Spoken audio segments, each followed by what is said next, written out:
Нарутогийн түүх.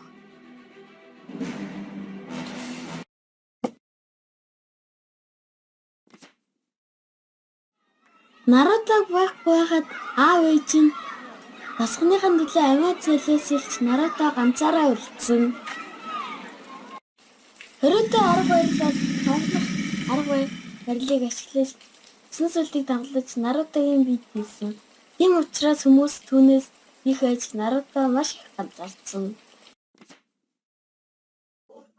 Тэр том болоод маш их хичээж 7-р багт орсон.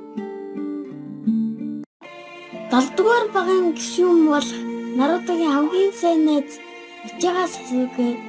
Тэр дээрээ нэг ахтай байсан. Тэр ах нь Учигагийн бүх хүмүүсийг аль Сасуге ганцаарныг үлдээгээд явсан. 7-р багийн ганц эмэгтэй Харуно Сакура. 7-р багийн багш Атака Какаши. Түүний нэг нүд ширингантай болохоор тэр нүдээ дандаа нууж явдаг. Наруто том болох тусам өөрийн дотор байдаг 9 сүлжээ хүчээ нэгтгэж олон удаа нууц навчид тосгоноо аварсан. Наруто мөрөөдлөө биелүүлж аавтайгаа адилхан байваа болсон. Бас 7-р багийн гишүүд сайхан амьдарсан.